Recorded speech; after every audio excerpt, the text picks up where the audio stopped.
জন্য আল্লাহ রাব্বি সাল্লাল্লাহু আলাইহি ওয়াসাল্লাম বলেন আরশে আজিমের নিচে তিনটা জিনিস রয়েছে, এর মধ্যে একটা হচ্ছে আল কোরআন।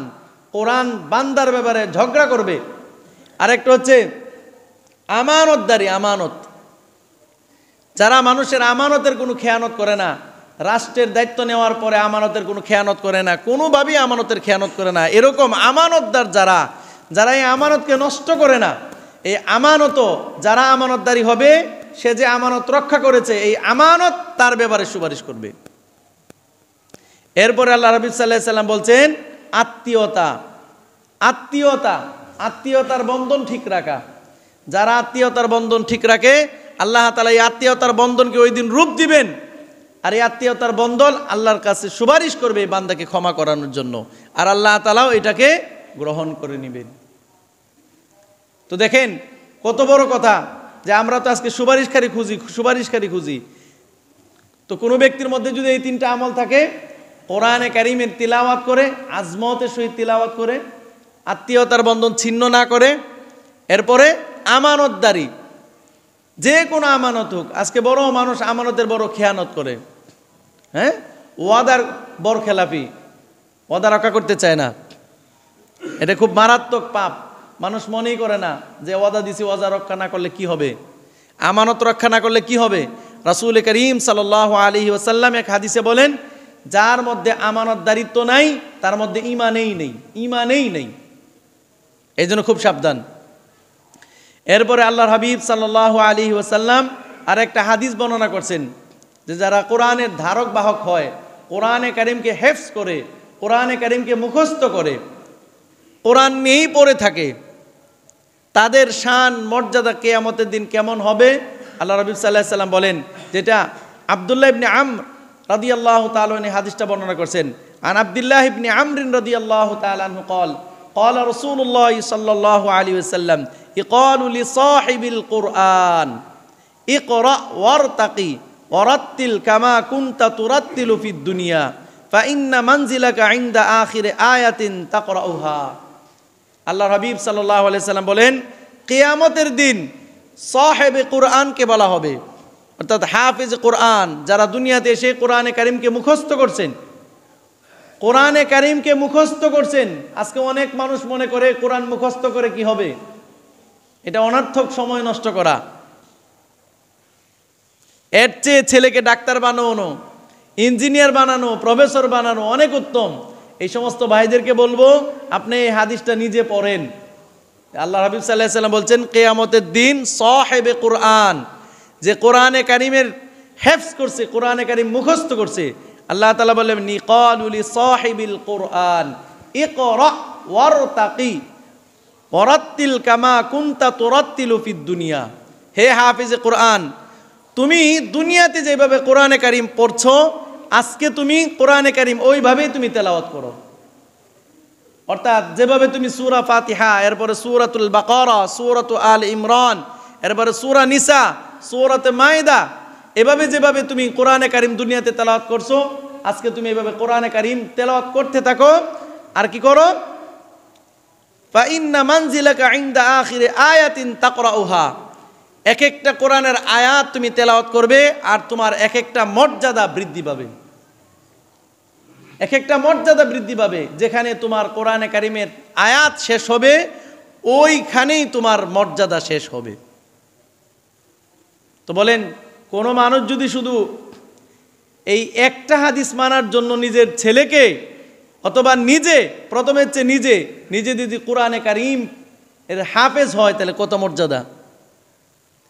শুধু এখানেই শেষ নয়, এটা তো হাফেজে কোরআনের মর্যাদা। যদি কেউ হাফেজে কোরআন নাও হয়, শুধুমাত্র কোরআনে কারীমের তেলাওয়াত করে, এদের ব্যাপারেও আল্লাহর হাবিব সাল্লাল্লাহু আলাইহি সাল্লাম হাদিস শুনে গেছেন। যে হাদিসটা আব্দুল্লাহ ইবনে মাসউদ রাদিয়াল্লাহু তাআলা আনহু বর্ণনা করছেন। আন ইবনে মাসউদ রাদিয়াল্লাহু তাআলা আনহুমা قال قال رسول الله صلى الله عليه وسلم من قرأ حرفا من كتاب الله।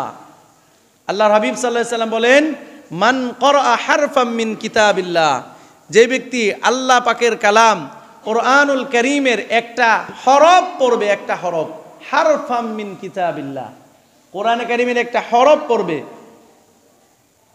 ফালাহু বিহি হাসানাতুন, তার জন্য আল্লাহ তাআলা একটা নেকি দিবেন। কতটা? একটা নেকি। ওয়াল হাসানাতু বিআশরি আমসালিহা, কিন্তু আল্লাহ তাআলা নেকি দিবেন একটা, কিন্তু এই নেকির মর্যাদা হবে 10টা নেকির সমান। এখানে কোরআন বুঝার কথা বলে নেই, শুধু কোরআনে কারীম পড়ার কথা বলছে। মান ক্বারা হারফাম মিন কিতাবিল্লাহ, যে ব্যক্তি কোরআনে কারীমের একটা হরফ পড়বে, এখানে এরকম হাফেজকে নির্ধারিত করা হয় নাই, যে কোনো মানুষ এই কোরআনে কারীম থেকে একটা মাত্র হরফ পড়বে তাকে নেকি দেওয়া হবে কয়টা বলেন? একটা। কিন্তু এই নেকির মর্যাদা কতটা সমান? 10টা নেকির সমান। এরপরে আল্লাহর হাবিব সাল্লাল্লাহু আলাইহি সাল্লাম এভাবে বলতেছেন, লা আকুলু, আমি এই কথা বলি না, আলিফ লাম মিম, যে এই 3টা হরফ মিলে একটা হরফ, এটা আমি বলি না। সুবহানাল্লাহ, সুবহানাল্লাহ। এই হাদিসের অনেক লম্বা একটা ব্যাখ্যা আছে, আমি ব্যাখ্যা বলবো না, সময় নেই।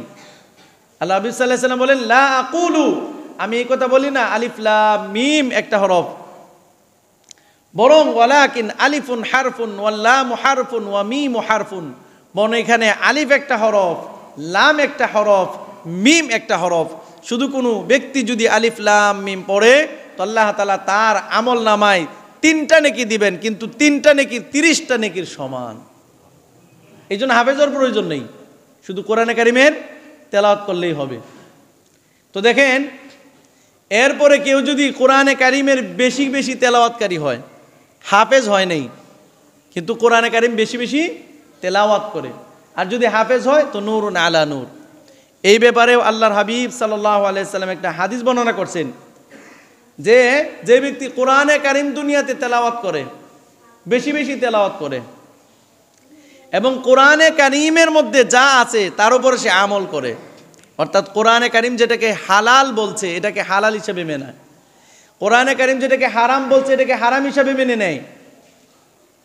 আল্লাহর হাবিব সাল্লাল্লাহু আলাইহি সাল্লাম বলেন, মান ক্বারা আল কোরআন, যে ব্যক্তি কোরআনে কারীম তেলাওয়াত করলো, ওয়া আমিলা বিমা ফিহি, এরপরে কোরআনে কারীমের উপরে আমল করলো, অর্থাৎ কোরআনে কারীম যত বিধিবিধান দিয়েছেন, 500 আয়াত আছে কোরআনে শুধু বিধিবিধানের ব্যাপারে, এই সমস্ত বিধিবিধানের উপরে সে আমল করে, উলবিসা ওয়ালিদাহু তাজ্জান ইয়াউমাল কিয়ামাহ দাউহু আহসানু মিন দাউইশ শামসি ফি বুয়ুতিদ দুনিয়া। আল্লাহ হাবিব সাল্লাল্লাহু আলাইহি সাল্লাম বলেন, যে ব্যক্তি কোরআনে কারীম তেলাওয়াত করে এবং কোরআনে কারীমের হালালকে হালাল জানে, হারামকে হারাম জানে, অর্থাৎ কোরআন যেটাকে হালাল বলে ওইটাকে সে হালাল হিসাবে মানে, যেটাকে হারাম বলে এটাকে হারাম হিসাবে মানে, কোরআনের উপর আমল করে, তার কি মর্যাদা হবে এটা বলে নাই। রাসূল তার মাতা পিতার কি মর্যাদা হবে এটা বর্ণনা করছেন। সুবহানাল্লাহ, তার তো মর্যাদা হবেই, আগেই তো শুনলেন। রাসূল সাল্লাল্লাহু আলাইহি সাল্লাম বলেন যে কোরআন পড়ে আর কোরআনের উপর আমল করে তার পিতামাতার মর্যাদা শুনো, উলবিসা ওয়ালিদাহু তাজ্জান ইয়াউমাল কিয়ামাহ, কিয়ামতের দিন তার আব্বা আম্মাকে একটা মুকুট পরানো হবে। তাজ মানে কি? মুকুট, টুপি পরানো হবে। টুপিটা কিরকম হবে? দাউহু আহসানু মিন দাউইশ শামসি ফি বুয়ুতিদ দুনিয়া, দুনিয়ার ঘরের মধ্যে তোমাদের সূর্য যেরকম আলো দেয় এর চেয়েও 1000 গুণ আলোকিত হবে ওই মুকুট। সুবহানাল্লাহ। এরপর আল্লাহ রাব্বুল সাল্লাল্লাহু আলাইহি ওয়াসাল্লাম বলেন, লাউ কানাত ফীকুম ফামা যান্নুকুম বিল্লাযী আমিলা বিহাদা। আল্লাহ রাব্বুল সাল্লাল্লাহু আলাইহি ওয়াসাল্লাম বলেন, যে কোরআনে কারীম পড়লো, কোরআনে কারীমের উপর আমল করলো, তার আব্বা আম্মাকে যদি এই পরিমাণ মর্যাদা দেওয়া হয়, তো রাসূল বলেন, ফামা যান্নুকুম বিল্লাযী আমিলা বিহা, তাহলে যে কোরআনে কারীম তেলাওয়াত করেছে, কোরআনের উপর আমল করেছে, তার মর্যাদা কতটুকু হবে? ফামা যান্নুকুম, তোমাদের কি ধারণা? যদি মাতা পিতার মর্যাদা এত বেশি হয়, তো যে কোরআনে কারীম পড়লো, কোরআনের উপর আমল করলো, তার কি পরিমাণ মর্যাদা হবে? তাহলে অনেক বেশি না ভাই? হ্যাঁ। এরপর আমি আপনাদেরকে আরো কয়েকটা হাদিস শোনাই। আল্লাহর হাবিব সাল্লাল্লাহু আলাইহি ওয়াসাল্লাম আরেকটা হাদিস শোনাইছেন, যে হাদিসটা আলী রাদিয়াল্লাহু তাআলা আনহু বর্ণনা করছেন। হযরত আলী রাদিয়াল্লাহু তাআলা বলেন, ক্বালা রাসূলুল্লাহ সাল্লাল্লাহু আলাইহি ওয়াসাল্লাম, মান ক্বারা আল কুরআন, যে ব্যক্তি কোরআনে কারীম পড়ে, কোরআনে কারীমের তেলাওয়াত করে, ফাস্তাযহারাহু ফাআহাল্লা হালালাহু ওয়া হাররামা হারামাহু, এরপরে কোরআন যেটাকে হালাল বলে এটাকে সে হালাল হিসাবে জানে। বুঝতে হবে আমাদের এই কথাটা বারবার আমি কেন বলতেছি। আমি যদি সকালবেলা কোরআনে কারিম তেলাওয়াত করে অফিসে যাই, এরপরে ঘুষের টাকা খাওয়া শুরু করে লাভ নাই। এই জন্য বলতেছি এটা। আপনি সকালবেলায় কোরআনে কারিম সূরা ইয়াসিন তেলাওয়াত করেন আর ব্যবসার মধ্যে গিয়ে মিথ্যা কথা বলেন, মানুষকে ধোঁকাবাজি করেন, ঠগায়া খান, এই সমস্ত লোকে এই ফাজাইল পাবে না যদিও সে কোরআন তেলাওয়াতকারী হয়। এই জন্য রাসূল করিম সাল্লাল্লাহু আলাইহি সাল্লাম প্রত্যেকটা হাদিসের সাথে সাথে এটা বলছেন। কারণ আপনি কোরআন তেলাওয়াত করলেন কিন্তু কোরআনের বিধিবিধান মানলেন না, তাহলে হবে না।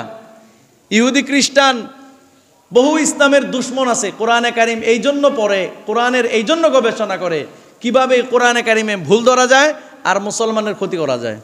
আছে না নাই? আছে। এই জন্য আল্লাহ নবী সাল্লাল্লাহু আলাইহি ওয়াসাল্লাম বলছেন, মান ক্বারা আল কোরআন ফাস্তাযহারাহু ফাআহাল্লা হালালাহু, যে ব্যক্তি কোরআনে কারিম তেলাওয়াত করে এরপরে কোরআন যেটাকে হালাল বলে সেটাকে হালাল মনে করে। কোরআন বলে ঘুষ খাওয়া হারাম, সুদ খাওয়া হারাম, বেপরদায় মহিলা চলা হারাম, অনইসলামিক কাজে লিপ্ত হওয়া হারাম, ধোঁকাবাজি করা হারাম, প্রতারণা করা হারাম। এই কোরআন পড়ার সাথে সাথে এগুলোর থেকে বেঁচে থাকতে হবে। যদি কেউ কোরআন পড়ে কিন্তু এগুলোর থেকে বেঁচে না থাকে তো এই ফাজাইল তার জন্য না। এই জন্য রাসূল এটা বলছেন, ফাআহাল্লা হালালাহু, ফাআহাল্লা হালালাহু, কোরআন যেটাকে হালাল বলে এটাকে সে হালাল হিসাবে জানে। ওয়া হাররামা হারামাহু, কোরআন যেটাকে হারাম বলে সেটাকে হারাম হিসাবেই মানে, তার জন্য এই ফাজাইল। আল্লাহ নবী সাল্লাল্লাহু আলাইহি সাল্লাম বলেন, আদখালাহুল্লাহুল জান্নাহ, আদখালাহুল্লাহুল জান্নাহ, আল্লাহ তাকে নিজ জিম্মাদারিতে তাকে জান্নাতে বসাবেন। সুবহানাল্লাহ। শুধু তাকে জান্নাতি দিবেন এমনটা নয়, ওয়াশাফাহু ফি আশরাতিম মিন আহলি বাইতিহি কুল্লুহুম ক্বাদ ওয়াজাবাত লাহুন নার। যদি কেউ কোরআনে কারিমের হাফেজ হয়, কোরআনে কারিমের অধিক তেলাওয়াতকারী হয় তো আল্লাহ তো তাকে জান্নাতে দিবেনই। সে এই কোরআনের মর্যাদায়, কোরআনে পড়ার কারণে, কোরআনের উপর আমল করার কারণে তার পরিবার পরিজন থেকে মিন আহলি বাইতিহি এমন 10 জন ব্যক্তির ব্যাপারে সে সুপারিশ করতে পারবে। আল্লাহ রাব্বি সাল্লাল্লাহু আলাইহি ওয়াসাল্লাম বলেন, ক্বাদ ওয়াজাবাত লাহুন নার, যাদের জন্য জাহান্নাম অবধারিত হয়েছিল। অর্থাৎ নিজে তো জান্নাতে যাবেই হাফেজে কোরআন, নিজে তো জান্নাতে যাবেই, নিজের পরিবার পরিজনের মধ্যে এমন 10 জন ব্যক্তিকে সে সুপারিশ করে জান্নাতে নিতে পারবে যাদের উপরে জাহান্নাম কি ছিল? অবধারিত ছিল। ক্বাদ ওয়াজাবাত লাহুন নার। এখন বলেন এই কোরআন পড়লে কি পরিমাণ লাভ হবে বলেন? কিন্তু আমরা কতজন মানুষ আছে এরকম কোরআনে কারিমের তেলাওয়াত হয় বলেন? হয় না। তো আমরা যারা কোরআনে কারিম শিখার পরে কোরআন পড়ি না, এদের জন্য ধমকানি আছে।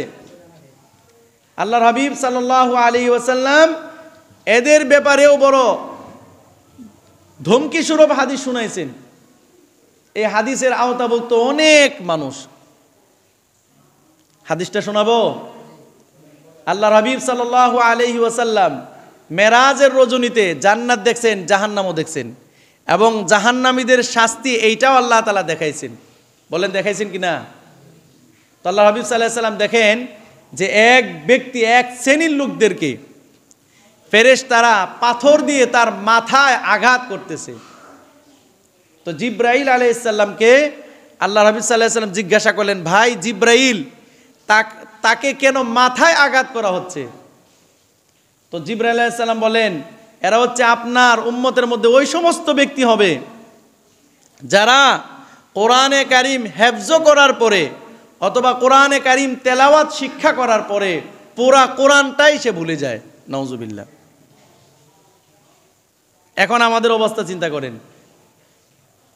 আমাদের অনেক আব্বা আম্মা আছে, অনেক অভিভাবক আছেন যারা ছোট সময় এই কোরআনের ফাজাইলগুলি শুনে নিজের বাচ্চাকে মক্তবে পাঠায়, মক্তবে তাকে কোরআন শিক্ষা দেয়।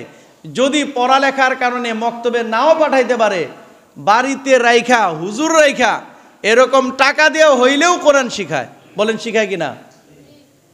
কিসের উদ্দেশ্যে? ওই কোরআনে কারিম তেলাওয়াত শিখার পরে বড় সে ডিগ্রি অর্জন করবে, আর এই ডিগ্রি দিয়ে সরকারি চাকরি করবে, এই জন্য শিখাইছিল। বলেন এই জন্য শিখায়? তো কি জন্য শিখায়? সে আখেরাতে মুক্তি পাওয়ার জন্য, এই ছেলে যাতে বাবার জন্য দোয়া করে, কোরআনে কারিম তেলাওয়াত করে, আর এই নেকি যেন সে আব্বা আম্মা পায়, এই জন্য শিখায়। বলেন শিখায় কি না?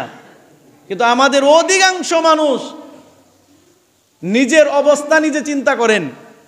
ছোট সময় হয়তো আপনার আব্বা আম্মা মক্তবে পাঠায় আপনাকে কোরআন শিখাইছে, অথবা আপনাকে মসজিদের ইমাম সাহেবকে দিয়ে নিজের ঘরে রেখে ইমামকে খাওয়ায়ে আপনাকে কোরআন শিখাইছে। কিন্তু এখন বড় হওয়ার পরে ব্যবসা, চাকরি, নিজের বিবি বাচ্চা, এগুলোর পিছনে সময় দিতে দিতে কোনো দিন কোরআনে কারিম তেলাওয়াত না করতে করতে এমন হয়েছে যে আরবি যে 29টা হরফ, এই সুফি সাহেব এই 29টা হরফই ভুলে গেছে। এই সংখ্যা বাংলাদেশে কম না বেশি? বেশি। তাহলে এই হাদিসটা আপনারা শুনে রাখেন, যেই সৎ উদ্দেশ্য নিয়ে আপনার আব্বা আম্মা আপনাকে কোরআন শিখাইছিল, আজকে এই সৎ উদ্দেশ্য থেকে আপনি বহু দূরে চলে গেছেন, আর নিজের জন্য ওই শাস্তি অবধারিত করে নিছেন, যেটা রাসূল করিম সাল্লাল্লাহু আলাইহি সাল্লাম মেরাজের রজনীতে নিজ চোখে দেখে আসছেন। যারা কোরআন হেফজ করে অথবা কোরআনে কারিমের তেলাওয়াত শিখে এরপরে ভুলে যায় তাদের জন্য শাস্তি আছে না নাই? কেমন শাস্তি? আঘাত কোথায় করা হবে? মাথায়। এই জন্য রমজান মাস আসতেছে, আজকে বয়ানের মূল উদ্দেশ্য এটাই যে আমরা যারা কোরআনে কারিম শিখছি, কোরআনে কারিম পড়তে পারি, তেলাওয়াত করতে পারি, কিন্তু না পড়তে পড়তে ভুলে গেছি, এদের জন্য আজকে এই বয়ান। এখন থেকে নিয়ত করেন যে বড় পাপী আমি হয়েছি, এটার থেকে আল্লাহ আমাকে মুক্ত করুন। এখনো সময় আছে। বলেন আছে না নাই? এখনো সময় আছে। আমাদের অনেক ছেলে পেলে আছে, কলেজে পড়ে, ইউনিভার্সিটিতে পড়ে, অথবা আরো বড় কিছু হয়ে গেছে, ডাক্তার, প্রফেসর, ইঞ্জিনিয়ার হয়ে গেছে, কিন্তু এক সময় তার আব্বা আম্মা তারে কোরআনে কারিমের এরকম খতম দেওয়াইছে, 3-4টা খতম দিছে, কিন্তু এখন কলেজে উঠার পরে, ইউনিভার্সিটিতে পড়ে, আর কোরআনে কারিমের তেলাওয়াত নাই, এখন সব ভুলে গেছে। তো আপনি অনেক বড় পাপী, এই যে কোরআনে কারিম তেলাওয়াত শিখে ভুলে গেছেন। আব্বা আম্মা যে আপনাকে নেক নিয়তে শিখাইছিল, এটা থেকে আপনি অনেক দূরে সরে গেছেন। এই জন্য এখনই তওবা করা দরকার, আর এখনই কোরআন হাতে নেওয়ার সময়। এই জন্য এখন থেকে শুরু করেন, আল্লাহর কাছে দোয়া করেন যে আয় আল্লাহ, আমি তো এই কোরআন শিখছিলাম, আমি না পড়ার কারণে ভুলে গেছি, এটা আমার অপরাধ, আপনি আমার আবার এইভাবে কোরআন পড়ার তৌফিক দেন। আল্লাহ অবশ্যই আপনাকে তৌফিক দিবেন, কিন্তু চেষ্টা করতে হবে, চাইতে হবে আল্লাহর কাছে, আবার চেষ্টা করতে হবে। কি বলেন, পারা যাবে না? এই জন্য কোরআনে কারিমের মাস হচ্ছে রমজান মাস। তো রমজানের আগেই যদি আমরা কোরআনের সাথে একটা সম্পৃক্ত হই, আমার সবচেয়ে বড় সুপারিশকারী হবে কোরআন, যেটা আপনারা প্রথম হাদিসের মধ্যে শুনছেন, যে আরশে আজিমের মধ্যে তিনটা জিনিস আল্লাহর কাছে সুপারিশ করবে। এর প্রথম নাম্বার হচ্ছে কি? কোরআন। বলেন প্রথম নাম্বার কি? কোরআন। এই হাদিস হয়তো সংক্ষিপ্ত শুনছেন, অন্য হাদিসের মধ্যে এটা বিস্তারিত হাদিস আছে। আল্লাহ রাব্বুল সাল্লাল্লাহু আলাইহি ওয়াসাল্লাম বলছে যে কোরআন কিয়ামতের দিন বান্দার ব্যাপারে এভাবে সুপারিশ করবে, আয় আল্লাহ, আমাকে যে তেলাওয়াত করছে, আমাকে যে হেফাজত করছে, আপনি তাকে ক্ষমা করে দেন। সে রাত্রিবেলায় আমাকে তেলাওয়াত করছে, আর দিনের বেলায় আমার হুকুমগুলো সে মানছে। আল্লাহ হাবিব সাল্লাল্লাহু আলাইহি ওয়াসাল্লাম কোরআনে কারিমের অনেকগুলো সূরার ফজিলত বর্ণনা করছেন। এর মধ্যে খুবই গুরুত্বপূর্ণ একটা সূরা হচ্ছে সূরাতুল ইয়াসিন। নাম শুনছেন না? সূরা ইয়াসিন। আল্লাহ রাব্বুল সাল্লাল্লাহু আলাইহি ওয়াসাল্লাম এক হাদিসে বলেন যে আমার মন চায় আমার প্রত্যেকটা উম্মতের দিলে যেন সূরা ইয়াসিনটা থাকে, প্রত্যেকটা উম্মত যেন সূরা ইয়াসিন পড়তে পারে অথবা মুখস্থ করতে পারে। তো যে ব্যক্তি সকালবেলায় সূরা ইয়াসিন পাঠ করে, এটা শুধু রমজানের ফাজাইল না যে রমজান মাসে পড়তে হবে, না, পুরা বছর যারা সকালবেলায় সূরা ইয়াসিন পাঠ করে, এদের একটা ফাজাইল বলি, যে ব্যক্তি সকালবেলায় সূরা ইয়াসিন পাঠ করবে, সারা দিনের জিম্মাদারি আল্লাহর হাতে নেবেন। অর্থাৎ আপনাকে দেখাশোনা করা, এর দায়িত্ব কার হবে? আল্লাহ। এরপরে যারা সূরা ইয়াসিন পাঠ করবে, আল্লাহ তার পূর্বের সবগুলো গুনাহ ক্ষমা করবেন।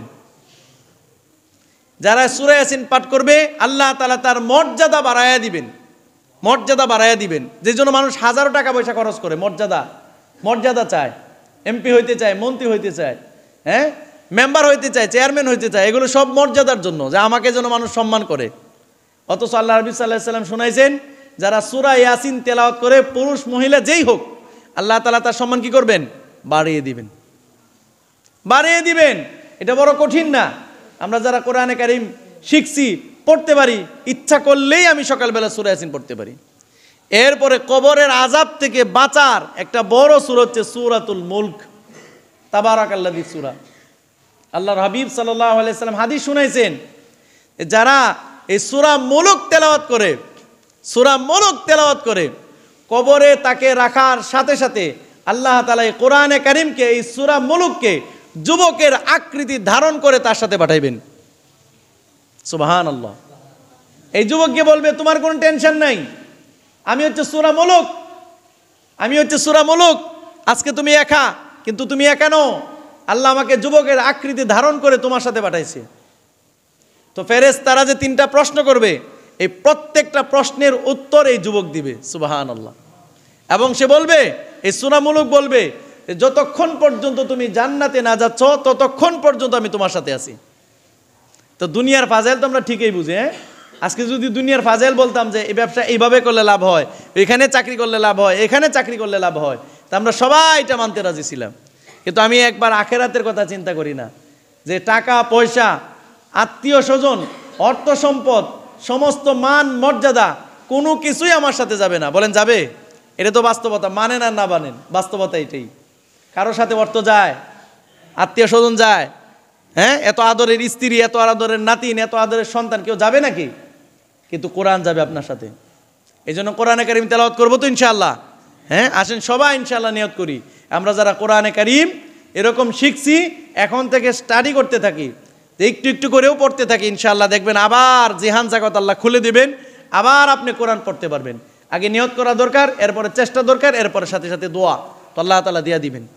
আর যদি ভুলে যান, আপনি অবশ্যই কোরআন শিখে যদি ভুলে যান, অবশ্যই শাস্তি আপনার ভোগ করতে হবে। এই জন্য শিখবো তো ইনশাআল্লাহ। আর আমাদের যে বাচ্চা আছে, আপনি ডাক্তার বানান, আলহামদুলিল্লাহ, মুসলমানের সন্তান ডাক্তার হবে, এটা প্রয়োজন। মুসলমানের সন্তান ইঞ্জিনিয়ার হয়, প্রফেসর হয়, বড় বড় ফ্যাক্টরির মালিক হয়, এটা মুসলমানের গর্ব, এগুলো দরকার। কিন্তু সাথে সাথে মুসলমানের মেইন টার্গেট হচ্ছে আখেরাত। এজন্য আপনার বাচ্চাকে আপনি যদি নিজের হাতে জাহান্নামী বানান, এক সময় যখন এই বাচ্চা বুঝবে যে আমার বাবা আমাকে লাখ লাখ নয় কোটি টাকা খরচ করে দুনিয়ার বড় শিক্ষিত বানাইছে, কিন্তু কোরআন থেকে আমাকে মূর্খ বানাইছে, যে কারণে এখন আমি নামাজ এটা জানি না, কোরআনে কারীম তেলাওয়াত জানি না, শরীয়তের কোনো বিধিবিধান জানি না, এই জন্য বাবা হিসাবে আপনি দায়ী থাকবেন। এই জন্য ছোটো ছোটো বাচ্চাদেরকে কোরআনে কারীম শিখান, শরীয়তের বিধানগুলি শিখান, আল্লাহর সমস্ত ফরজ বিধানগুলি শিখান, আস্তে আস্তে শিখান। এরপরে আপনার ছেলেকে ডাক্তার বানান, ইঞ্জিনিয়ার বানান, প্রফেসর বানান, কোনো সমস্যা নাই। কিন্তু যদি আপনি এগুলো না শিখান, বাবা হিসাবে আপনি দায়ী থাকবেন, আপনি দায়ী থাকবেন। আপনি দুনিয়ার কয়েকটা পয়সার জন্য অনেক টাকা খরচ করলেন, কিন্তু আখেরাতে মুক্তির জন্য কিছুই করলেন না। এই জন্য আপনি দায়ী থাকবেন, এই জন্য দায়ী আপনি, কোনো ব্যক্তি না, আপনি দায়ী। আর সন্তান যখন বুঝবে, তো আপনাকেও বদ্ধ দিবে, এই সন্তানই বদ্ধ দিবে যে আমার বাবা আমার কিছুই শিখায়নি, এখন আমি কি শিখবো? এখন সংসার চালাবো, নাকি চাকরি সামাল দিব, না ব্যবসা সামাল দিব, নাকি এখন আমি দিন শিখবো? এখন তো আমার জন্য কঠিন হয়ে গেছে। কিন্তু ছোট একটা বাচ্চাকে যদি এখন কোরআন শিখান, জিহান জাকাত ভালো, ব্রেইন অনেক সাফ, দেখবেন শিখে ফেলবে। শিখাবো তো ইনশাআল্লাহ। আল্লাহ তাআলা আমাদের প্রত্যেককে বুঝার, নেক আমল করার তৌফিক দান করুক। ওয়া আখিরু দাওয়ানা আনিল হামদুলিল্লাহি রাব্বিল আলামিন।